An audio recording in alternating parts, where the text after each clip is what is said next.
It was close to midnight and everything was black as hell. A soldier of the 5th Regimental Combat Team was hunkered against the wall of his trench, waiting like everyone else. The floor of the trench was slimy with blood, and God knows what else. Then, the silence was shattered. A bugle, coming from the blackness beyond the wire, then another, then drums, then whistles and gongs and wild shouting.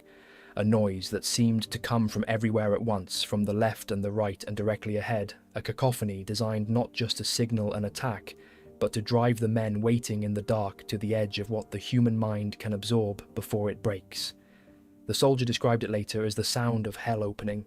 He was 20 years old, he had been in Korea for 4 months, then the Chinese came. This is not a story most people know, this is not a war most people remember.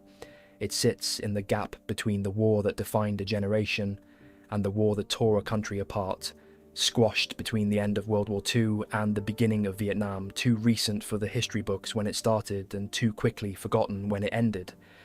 The veterans who came home from Korea came home to a country that was already moving on, that had spent 5 years processing the scale of what the Second World War had cost and was not ready to hear about another one, that greeted the men who had spent 3 years in the mountains and the frozen valleys of the Korean peninsula with a discomfort that the veterans themselves often described as the thing that hurt most. Not hostility, not anger, just a kind of blankness, a not quite sure what to say, that eventually calcified into the name that Korean war veterans use for their war.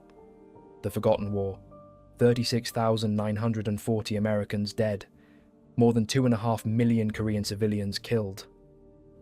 The largest land battle the United States Army fought between the end of World War II and the beginning of Vietnam.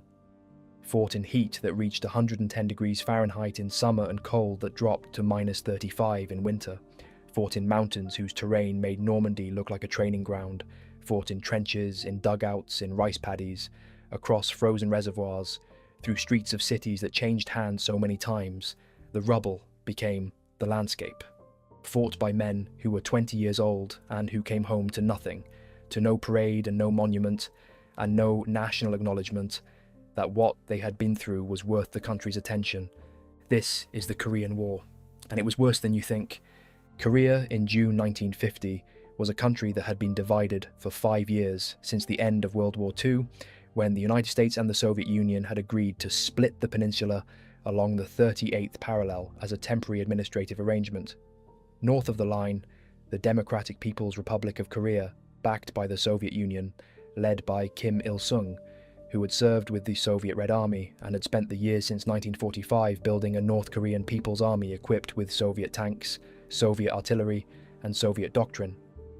South of the line, the Republic of Korea, backed by the United States, led by Syngman Rhee, a 74-year-old nationalist who had spent decades in exile and who ran his government with a combination of genuine anti-communist conviction and authoritarian ruthlessness that made him a difficult ally and an indispensable one. The temporary arrangement had lasted 5 years. Both sides intended it to be temporary in different ways. Kim Il-sung wanted to unify Korea under his government. Rhee wanted to unify Korea under his. The difference was that Kim Il-sung acted on it first. At 4 a.m. on June 25, 1950, the North Korean People's Army crossed the 38th parallel along a front of more than 150 miles. 135,000 soldiers, 150 Soviet T-34 tanks, and approximately 1,600 artillery pieces. Against them, the Republic of Korea Army, which had been specifically denied tanks and heavy artillery by the United States on the grounds that Rhee might use them to invade the North himself, and which had about 98,000 men, no armour capable of stopping a T-34, and approximately 4 hours of warning before the North Korean assault overran their forward positions. Seoul fell in 3 days. Harry Truman was at his home in Independence, Missouri, when he got the call. He flew back to Washington the same day. What he understood immediately, and what shaped every decision he made in the following days, was that this was not a limited border incident but a full-scale invasion, and that if the United States did not respond, every American commitment in the world, to Japan, to Western Europe, to every country that was looking at the behaviour of the Soviet Union and wondering whether American guarantees meant anything, would be worthless. He committed American forces. He did not go to Congress for a declaration of war, which became one of the defining political facts of the conflict. Korea was never called a war officially, never declared by Congress, was instead a police action under United Nations authority, a designation that satisfied nobody and that the men fighting and dying in it found particularly insulting. It was a war. It looked like a war, and it felt like a war, and it killed people like a war, and the only thing it lacked was the word. The first American ground forces to engage the North Koreans were 540 men of the 24th Infantry Division, flown from Japan to Korea in 2 companies, B Company and C Company, 1st Battalion, 21st Infantry Regiment. Their commander was Lieutenant Colonel Charles Bradford Smith, who had graduated from West Point and had been at Schofield Barracks when Pearl Harbor was attacked. Most of his men were in their late teens, few had combat experience. They had been in Japan as occupation troops, living the relatively comfortable peacetime life of soldiers who had nothing serious to do and plenty of time not to do it. Their weapons included bazookas, the standard American anti-tank rocket launcher, whose 2.36-inch rockets, it was about to become clear, could not penetrate the armor of a T-34 tank at any practical combat range. They set up their position on the road south of Busan on the morning of July 5th, 1950. At 7:30 in the morning, a line of North Korean tanks came into view. Task Force Smith, as they were designated for their commander, opened fire with everything they had. The bazookas bounced off the T-34s. The howitzers had exactly 6 rounds of anti-tank ammunition, high explosive anti-tank rounds, heat rounds, and they used them. 2 tanks were damaged. The rest drove through the American position. The North Korean tanks fired their 85mm main guns point blank into the American line and kept moving.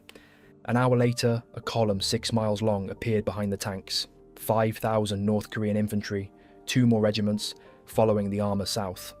They did not know the Americans were there. When Task Force Smith opened fire at 11:45 a.m., trucks exploded and men fell and the column scattered. But there were 5,000 of them and 540 Americans, and the North Koreans spread around both flanks simultaneously. The ammunition ran down. The withdrawal order came at 2:30 p.m, confused, under fire, with men running for their lives and the guns abandoned where they stood. Task Force Smith lost 40% of its strength in 6 hours. 60 killed, 21 wounded, 82 missing or captured. Of the 32 who were taken prisoner that day, every one of them died in North Korean captivity. The first American soldier killed in ground combat in Korea was an assistant gunner at a machine gun emplacement. He was shot by a North Korean tank crew member who had emerged from his T-34's turret when the tank came through the American position. The T-34 had shrugged off everything Task Force Smith could throw at it, and when its crew climbed out, they killed the first American they saw and kept going. He was 19 years old. His name was Private First Class Kenneth Shadrick from Skinfork, West Virginia. A photographer standing nearby captured the moment on film. The photograph appeared in newspapers across the United States, and it was the first image many Americans saw of what Korea actually was. The disaster of Task Force Smith set the tone for everything that followed in the first weeks of the war. The 24th Infantry Division fought a series of delaying actions, Chosin, Chochiwon, the Kum River crossing, each one slowing the North Korean advance slightly, each one costing men and equipment the division could not replace. At Daejeon between July 16th and 20th, the 24th Division made its final stand. Major General William F. Dean, the division commander, personally led bazooka teams through the streets of Daejeon, hunting North Korean T-34 tanks one by one. He fired bazookas at tanks from the windows of buildings. He personally directed the defense of a city that was already being overrun, trying to buy time for his men to escape. He killed at least 1 T-34 with a grenade. The city fell. Dean tried to escape on foot through the surrounding Korean hills. He spent 36 days evading capture before being turned in by Korean civilians. He spent the next 3 years as a prisoner of war, the highest-ranking American captive of the Korean War. He was awarded the Medal of Honor for his actions at Daejeon. He was not there to receive it. By the first week of September 1950, North Korean forces had captured 95% of the Korean peninsula. The UN forces, American, South Korean, British, and a growing coalition of other nations, had been pushed into a perimeter roughly 140 miles long and 50 miles deep around the port city of Busan in the southeastern corner of Korea. This was the Busan perimeter. It was the last defensible ground. If it fell, the war was over. General Walton Walker, commanding the 8th Army inside the perimeter, issued what became known as his stand or die order. There will be no more retreating, withdrawal, or readjustment of the lines, or any other term you choose. There is no line behind us to which we can retreat. Every unit must counterattack to keep the enemy in a state of confusion and off balance. There will be no Dunkirk, there will be no Bataan. A retreat to Busan would be one of the greatest butcheries in history. We must fight until the end. The North Koreans attacked the perimeter continuously. The fighting inside the perimeter in August and early September 1950 had the quality of the worst fighting of the Second World War. Artillery barrages, massed infantry assaults, close quarters fighting in the ruins of villages and across rice paddies and through the narrow mountain passes that formed the perimeter's natural obstacles. American and South Korean soldiers who had been retreating for 6 weeks were now in a position they could not retreat from, and the specific psychological transformation that this produced, the collapse of the option to fall back, is documented in the accounts of men who were there. They fought differently when there was nowhere to go. When there is no line behind you, the calculation that ordinarily governs a soldier's willingness to hold a position changes fundamentally. The North Koreans were stopped. By the end of August, the perimeter was stabilizing. Then MacArthur changed everything. General Douglas MacArthur's amphibious landing at Inchon on September 15, 1950, was the most audacious operation of the Korean War and one of the most technically difficult amphibious landings in military history. Inchon was 200 miles behind the North Korean lines. Its approach through the Flying Fish Channel was narrow, winding, and dominated by artillery-capable heights on either side. Its tides, among the highest in the world, allowed a landing only twice a month at windows of a few hours each. Every senior commander who reviewed the plan pointed out that a failure at Inchon would be catastrophic. MacArthur proceeded. 70,000 troops landed at Inchon over 3 days. The North Korean rear was cut.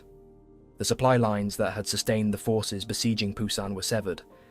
Within 2 weeks, UN forces had retaken Seoul. The North Korean army, suddenly fighting in 2 directions with its logistics destroyed, collapsed. By October, the North Koreans had been pushed back across the 38th parallel. UN forces were advancing toward the Yalu River, the border with China. MacArthur assured President Truman at their meeting on Wake Island on October 15th that there was very little chance of Chinese intervention. If the Chinese tried to get down to Pyongyang, he said, there would be the greatest slaughter. MacArthur was wrong about almost everything he said at Wake Island. China had been warning for weeks that it would not tolerate UN forces approaching the Yalu. Mao Zedong had stated this publicly and had communicated it through diplomatic channels. MacArthur dismissed the warnings. He continued pushing north, dividing his forces into 2 separate commands, the 8th Army on the western side of the peninsula and X-Corps on the eastern side, separated by the Taebaek mountain range with no reliable coordination between them. On October 19, 1950, the Chinese People's Volunteer Army crossed the Yalu River. Not a limited force, not a warning shot. 300,000 soldiers. They moved at night and rested under cover in the daytime, camouflaged with white sheets in the snow, invisible to UN aerial reconnaissance. They moved without motor vehicles, on foot with supplies carried by human porters. They made virtually no radio traffic. The UN intelligence system, which was looking for the kind of logistical signature that a modern army produces, the truck convoys, the radio communications, the fuel dumps, found nothing, because the Chinese army was moving the way armies moved before the industrial age, and the intelligence system was not designed to detect it. The first Chinese contact with UN forces came on October 25th near Unsan in the far north. The Chinese attacked, inflicted serious casualties, and then vanished. MacArthur's intelligence chief declared that reports of large Chinese forces in Korea were probably exaggerated. The offensive resumed. Then, on the night of November 25th and 26th, 1950, the Chinese struck in full force across the entire front. What happened to the US 2nd Infantry Division at the Kunuri Pass on November 30th, 1950 has been called the worst American battlefield defeat since the beginning of the Second World War. The division was retreating south through a narrow mountain pass. The Chinese had moved through the mountains at night and set up blocking positions across the road. The 2nd Division had to run a 6-mile gauntlet of Chinese fire, both sides of the road above them firing down from positions the retreating Americans could not reach. Vehicles burned and blocked the road. Men who left the road to move through the surrounding hills were cut off and killed or captured. When the remnants of the division emerged from the far end of the gauntlet, they had lost more than 4,000 men in a single day. The equipment losses were almost total. It was in this context that the battle Marine veterans call the defining engagement of the Korean War was taking place in the frozen mountains around the Chosin Reservoir. The 1st Marine Division had advanced north on the eastern side of the peninsula, separated from the collapsing 8th Army by the Taebaek Mountains.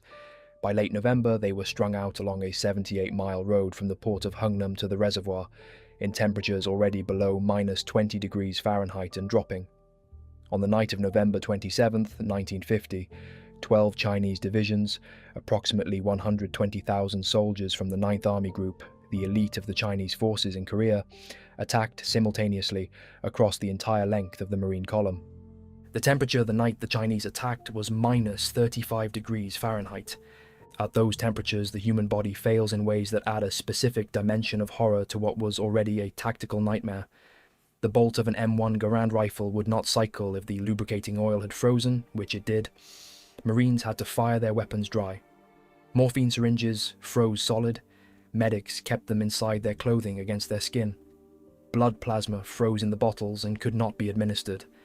Marines who were wounded and could not be immediately moved died of exposure before they could be evacuated. The Marines who were not wounded and who had to remain in fighting positions through the night, in foxholes scraped into ground too hard for the entrenching tools to penetrate, wrapped in what clothing they had without fire, sustained frostbite casualties so severe that in some units the frostbite cases outnumbered the gunshot wounds. The Chinese soldiers attacking them were in some cases more lightly dressed. They were also dying of the cold, but they kept coming. General Oliver P. Smith, commanding the 1st Marine Division, became famous during the Chosin breakout for a statement he made to a press correspondent who described the situation as a retreat. Retreat, hell, we're just attacking in a different direction. The Marines were not retreating. They were advancing toward the coast through the Chinese forces between them and the sea, and they were attacking those forces as they went. On the eastern side of the reservoir, the Army's 31st Regimental Combat Team, Task Force Faith, was in a worse situation. Lieutenant Colonel Don Carlos Faith Jr., 30 years old, the son of a general officer, led assault after assault against the Chinese roadblocks, cutting off his column's retreat. Approximately 30 yards from one roadblock, grenade fragments tore into his chest. His men loaded him into a truck. The truck came under fire. Faith was hit again and killed. Without leadership and under continuous attack from all sides, the convoy disintegrated. The Chinese threw grenades into trucks full of American wounded who could not move. Soldiers scattered across the frozen reservoir ice toward the Marine lines. Of the approximately 2,500 soldiers in Task Force Faith, fewer than 1,000 made it to the Marine perimeter, and most of those were wounded. Faith was awarded the Medal of Honor posthumously. The Marines fought out 78 miles in 13 days, through multiple Chinese divisions. At the Funchalen Pass, where the Chinese had blown the only bridge spanning a deep chasm, Marine engineers requested that sections of a military trestle bridge be airdropped. 8 sections were needed. 8 landed within usable distance. The engineers assembled the bridge under fire in the freezing dark. The division crossed and continued south. The Chinese 9th Army Group, sent specifically to destroy the 1st Marine Division, suffered approximately 50,000 casualties at Chosin. The Marines and Task Force Faith suffered approximately 7,500 combined. The 9th Army Group did not return to combat operations until March 1951. After the Chinese intervention and the subsequent front line stabilization roughly along the 38th parallel by early 1951, the Korean War became what the First World War had become after 1914, a static contest for ground along a continuous defensive line, fought with artillery and air power at the operational level, and with grenades and rifles and close-quarters infantry assault at the tactical level. Trench systems developed, bunkers were dug, wire entanglements were laid. Patrol activity in no man's land was continuous and savage. The specific texture of the static phase, from approximately the summer of 1951 to the Armistice in July 1953, is the Korean War that veterans describe when they talk about what it was actually like, and it is the Korean War that popular memory has almost entirely lost. The outpost battles of 1952 and 1953 were fought over hills that had been fortified with the thoroughness that 2 years of static warfare produce. The Chinese defensive works on the major contested hills were, by 1952, systems of tunnels and bunkers dug into the rock under the hill's surface, capable of sheltering entire battalions through even sustained artillery bombardment, with connecting passages that allowed the defenders to move under cover. The American and South Korean assault forces had to climb open slopes under fire, reach the summit, fight through surface positions, and then deal with the tunnel system below. The Chinese would shelter underground during the preliminary bombardment, emerge when the bombardment lifted, and be in position before the attacking infantry reached the crest. This pattern repeated itself at Heartbreak Ridge, at Bloody Ridge, at Old Baldy, at Porkchop Hill, at the Hook, with a consistency that the men who went through it found maddening. The same shape every time in the same places for the same hills. Heartbreak Ridge alone cost the 2nd Infantry Division approximately 3,700 casualties over 37 days. Porkchop Hill in April and July 1953 cost the 7th Infantry Division over 1,500 casualties in 2 separate engagements for a hill of no strategic value in the last months before the Armistice. It was in this context, the static war, the outpost battles, the Chinese night assaults announced by bugles and gongs, that Corporal Hiroshi Miyamura did what he did on the night of April 24th, 1951. Miyamura had been born on October 6th, 1925, in Gallup, New Mexico, the son of a Japanese immigrant who worked in a coal mine. He had tried to enlist in the army in 1942, but had been deemed ineligible for service on the grounds of his ancestry, the same ancestry that was at that moment causing the United States government to intern his relatives in camp at the end of a dirt road in the desert. He was eventually accepted in 1944 and briefly served with the 442nd Regimental Combat Team, the Nisei regiment that became the most decorated unit of its size in American military history. He was discharged when Japan surrendered, returned to Gallup, and enlisted in the Army Reserve. When Korea started, he was called back to active duty. He was assigned to Company H, 2nd Battalion, 7th Infantry Regiment, 3rd Infantry Division. On the night of April 24, 1951, Company H was occupying a defensive position in central Korea when they came under attack by Chinese forces. The attack had the character that Chinese night assaults in Korea had developed, preceded by the sound of bugles and drums from multiple directions, designed to create the impression of encirclement and to mask the actual direction of the main assault. Then, the sudden appearance of Chinese soldiers at grenade range from the American positions, firing and throwing and rushing the line simultaneously. Miyamura was a machine gun squad leader. He saw the Chinese coming into his squad's position. He grabbed his bayonet and jumped out of his shelter. He killed approximately 10 Chinese soldiers in hand-to-hand combat with his bayonet before he went back to administer first aid to the wounded in his position and direct their evacuation. A second assault hit the line. He got to his machine gun and fired until the ammunition was exhausted. He ordered his squad to withdraw and stayed behind to destroy the gun so it could not be used by the Chinese. He then bayoneted his way through Chinese soldiers who had infiltrated the position and reached a second machine gun emplacement, where he assisted in its operation. When the intensity of the attack made the company's position untenable and the withdrawal order came, he ordered the rest of his squad to go and stayed behind to cover their movement. He killed more than 50 Chinese soldiers before his ammunition ran out, and he was severely wounded. He continued to fight. When he was overrun and captured, he was fighting ferociously against an overwhelming number of enemy soldiers. Those are the words of his Medal of Honor citation. When he was last seen, he was captured. He was held for 28 months in a North Korean prisoner of war camp. He survived on starvation rations. He developed dysentery. His hair fell out in clumps from malnutrition. He developed night blindness from the same cause. He later described trying to keep himself alive by mentally leaving the camp and placing himself somewhere else, usually at home in Gallup, until the feeling passed and he was back in the camp and alive. His Medal of Honor had been awarded in his absence in secret. The United States Army had classified the award for the entire duration of his captivity, on the grounds that if his captors knew how many Chinese soldiers he had killed, they would kill him. He did not know he had received it. When he crossed into Freedom Village at Panmunjom after his release in August 1953, his commanding general pulled him aside before the press conference and told him. Miyamura's response, as he later recalled it, was, "What?" He received the Medal of Honor from President Eisenhower at the White House in October 1953. He lived until November 29, 2022, when he died in Phoenix, Arizona, at the age of 97. The prisoner of war experience in Korea requires its own accounting, because what happened to American prisoners in North Korean hands was, in terms of the death rate, the worst outcome for American prisoners in any conflict in the country's military history. Of the Americans taken prisoner in the Korean War, 38% died in captivity. In comparison, the death rate for American prisoners in Japanese captivity during the Second World War, which was notorious for its brutality, was approximately 27%. The death rate for American prisoners in German captivity during the Second World War was approximately 1%, 38% in Korea. From a combination of starvation, exposure, disease, and the specific brutality of a system that was not prepared to house prisoners, and that made no serious effort to keep them alive in the initial months. The Tiger Death March illustrates what the first months of captivity looked like.